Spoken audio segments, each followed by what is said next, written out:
Okay, thank you. This is the first time I'm reading this. I wrote this for today. Here is water, but don't drink it. Maybe try not to even think it. It creeps within us and beyond us, in our bodies and our wells, in our futures and our cells. The cost is our lives as they sell us lies. This isn't the only way. This is just how they are getting paid. What we do to the land, we do to each other. Disconnected from relationships, watch all the ways power will call us other to keep us from calling ourselves sisters and brother. The scars of this country are wounds, not healed, closed and festering, while their narratives keep lecturing on economies and measuring the numbers of their wealth, while people pay the price with their lives and their health. Here is water within us, moving, rising. It's not surprising the crisis seen coming, pushed aside for the constant accommodation of capital, the narrative that it's only practical to use people and nature as obstacles, commodities, or political opportunities, isolating us from our own communities, push us apart into silence and false competition, so we are distracted from our mission, which is to gather into action, look at how to heal, how to care. We can have what is right. We can have what is fair. But it's not even enough to be in alignment, to understand the crisis, the climate, this turbulent empire, reliant on catastrophe and distress, to dispossess us, to oppress us and repress us, while they name it progress. It's not just the crumbling infrastructure and all the ways it ruptures, it's the teeth marks on our lives, the way something can scrape even when it's gone.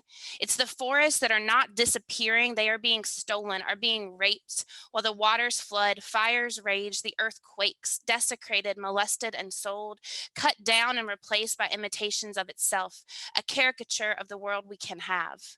But without the rooted complexity of soil, of relationships, of interwoven understanding, everything washes away. The flooding comes again and again. Remnants of life, torn flags of surrender in the bare branches along the edges of everywhere. The bodies under the pipeline road, the slow trickle death. Here's water, don't drink it. Maybe try not to even think it.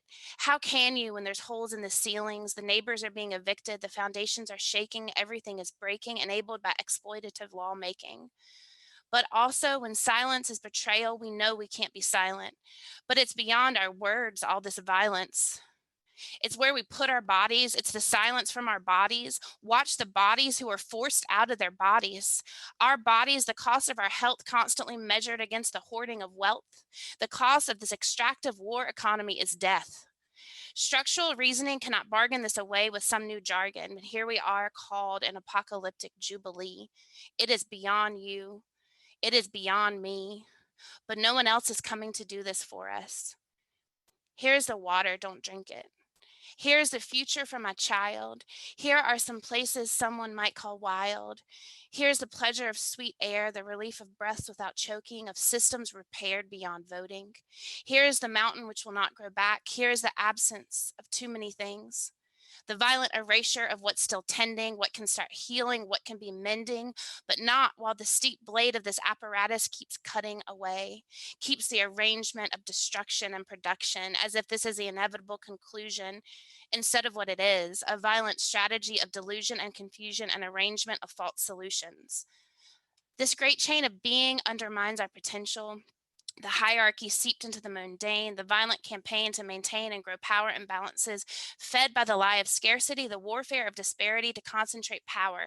These lies are loud, but we can be louder. Intervention is a practice in interruption, and from us all, care and co-creation, building power for transformation, for regeneration, for liberation without alienation, for principled struggle against structures that fight anything smoldering requires constant ignition. Let us continue our friction into spark, into burning. We are the voices. We are the choir. We are the flame.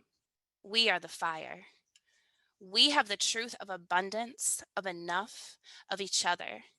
Hear the jubilation of the future that is waiting. Thank y'all.